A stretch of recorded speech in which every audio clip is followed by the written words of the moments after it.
चमेली के फूल। जी हाँ, आपकी दोस्त आज हाजिर है आपके सामने चमेली के फूल लेकर। इसके रचिता हैं डॉक्टर गोपाल प्रसाद निर्दोष।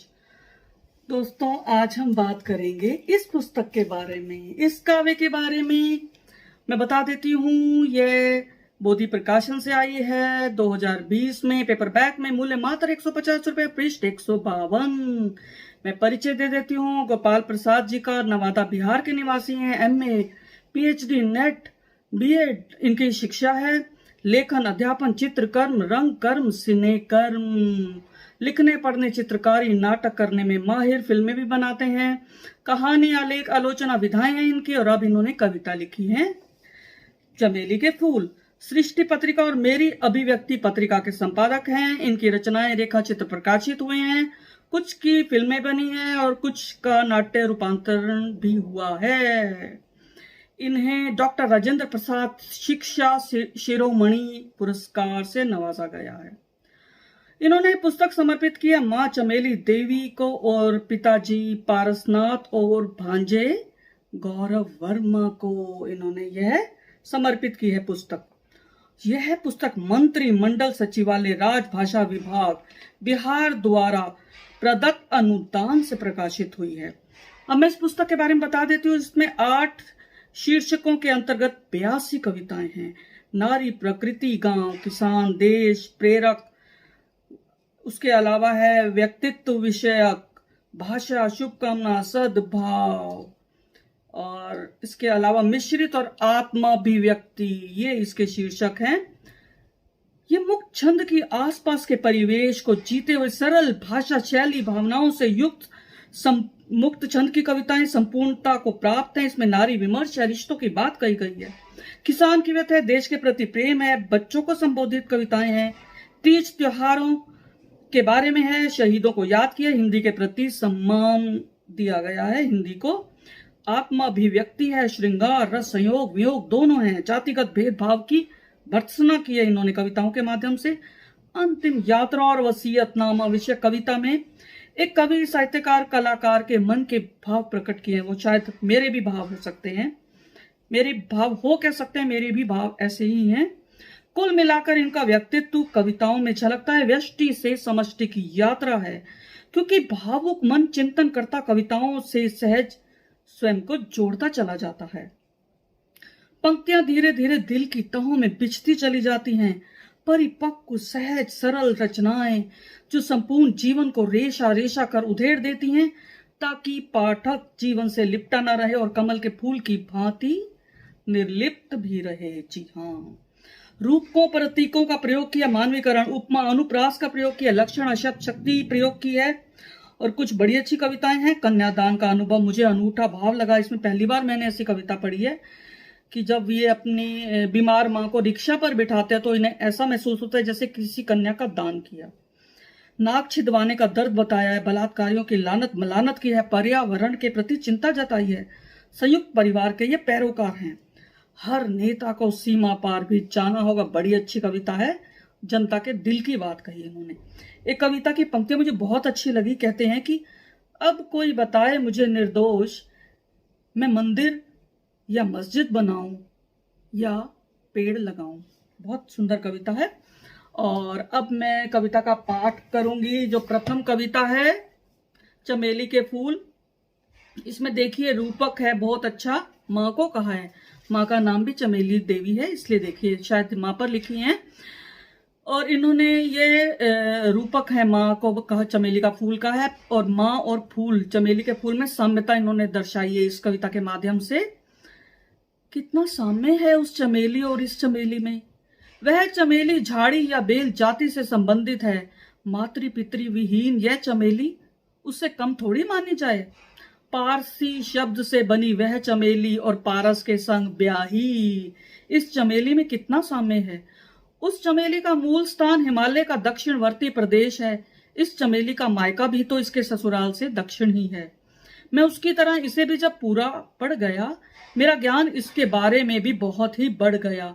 मैं ये जान गया कि ये सचमुच वही चमेली है जो पूरे परिवार के बीच भी रही सदा पूरी अकेली है। चमेली बेचारी गर्म या समशीतोष्ण दोनों ही जलवायु में और नम या सूखे दोनों ही स्थानों पर सदा जीवित रह लेती है। चमेली के फूल श्वेत वर्ण और पत्तियां हरी होती हैं। पीत पुष्पी चमेली दिखती ऐसे जैसे कि वे डरी होती है। चमेली के फूलों से तेल और इत्र सहित कई दवाइयां भी बनाई जाती हैं, जो सिरदर्द, चक्कर, जुकाम आदि में भी काम आती हैं। इसके रस भी तो वात और कफ से मुक्ति दिलाते हैं। ये शरीर को चुस्त दुरुस्त और अंतर मन को पुनः स्फूर्त बनाते हैं। कथनाश्य ये कि चमेली के जड़, तना, पत्ती और फूल अर्थात उसके अंग प्रत्यंग सर्वस्व लोगों के काम आते हैं और लोग स्वहितार्थ उसे काम में लाते हैं। निर्दोष चमेली इस तरह परहित के लिए सांगोपांग न्योछावर हो जाती है। इस तरह समस्त वातावरण और संपूर्ण पर्यावरण को महका जाते हैं चमेली के फूल, चमेली के फूल, चमेली के फूल। ये गद्य कविता देखिए कितनी अच्छी इन्होंने रूपक, मुझे बहुत अच्छा लगा। एक मैं और पढ़ना चाहूंगी, एक और कविता है अपना निर्दोष बिहार। देखिए बिहार के बारे में इन्होंने बहुत अच्छा कहा है कि आंख खोल कर दुनिया देखे क्या गजब आज हो गया, अपना बिहार अजी फिर से देश का सरताज हो गया। इसी बिहार की धरती ने गौतम गांधी को ज्ञान दिया, यहीं जन्म ले महावीर ने अखिल विश्व से मान लिया। विश्व विजेता का सपना ले सिकंदर रास्ता नापा था, वीर कुंवर की इस धरती से देश का दुश्मन कांपा था। सत्य अहिंसा कला की भूमि गणतंत्र का विधाता है, इस पावन भूमि के समक्ष आज जग शीश नवाता है। युग युगांतर से इसी ने सुशिक्षा का दीप जलाया है, यही वो प्रदेश है जिसने शत्रु को भी गले लगाया है। चोरी डाका अपहरण का दाग अब इसने मिटाया है, भाईचारे का संदेश दे सदा चहुं दिश प्रेम लुटाया है। आज अग्रणी होने का सपना दिखने लगा साकार है, गर्व है हम हैं बिहारी, गौरवशाली हमारा बिहार है। हम बिहारियों में मेहनत, निष्ठा और अपार संतोष है, अपना बिहार आज भी महान और संपूर्ण निर्दोष है। आखिरी कविता पढ़ती हूं मैं, तुम्हारा बस तुम्हारा। मेरे शहर नवादा का स्टेशन परिसर गुजरती है जहां मेरी हर शाम रात अक्सर। आज भी रोज तय समय पर अपने अकेलेपन की उंगलियां पकड़कर तुम्हारी यादों से मैं बतियाने के लिए निकल पड़ता हूँ। फिर इसी की गोद में कहीं ढलती जाती शाम को इत्मीनान से बिछा लेता हूँ और रात को सिर तक ओढ़ कर अपनी आंखों में बसे तेरे चेहरे से मैं बतियाने लगता हूँ। तब तक जब तक कि तुझे जम्हाई नहीं आने लगती है और जब तक कि तुम नींद में डूब जाने नहीं लगती हो। तुम खुद भी मेरे और मेरे शहर के स्टेशन परिसर के प्रत्येक शाम के मृदुल संबंधों की साक्षी हो, क्योंकि मेरे और तेरे बतियाने के क्रम में कई बार कितनी ही ट्रेनों ने अपनी सीटी बजाकर तुम्हें लुभाना चाहा है और ऐसा करके उसने मुझे गुस्सा दिलाना चाहा है। क्योंकि तुम जानती हो कि मेरे रहते तुझे कोई और देखे, तुझे कोई और छेड़े या तुझे देखकर कोई सीटी भी बजाए तो मैं सह नहीं पाता हूँ। हाँ, कभी कभी तुझसे भी ये कह नहीं पाता हूँ।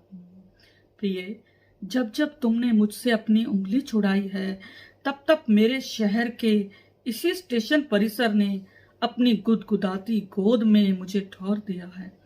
कल जब तुझे मैं कहीं नहीं मिलूं और जो तुम मुझसे झूठ ही सही अगर कभी मिलना चाहो तो यहीं कहीं ढूंढ लेना। मैं तुम्हें मिल जाऊंगा निर्गंध ही सही, कहीं फूल बन खिल जाऊंगा। मेरे उस रूप को कोई भी नाम दे देना, अनपेक्षित, अनचाहा, नालायक या जो तुम चाहो, जो तुम चाहो। तुम्हारा बस तुम्हारा, बस तुम्हारा, बस तुम्हारा, बस तुम्हारा। धन्यवाद दोस्तों, फिर मिलेंगे अगली कड़ी के साथ।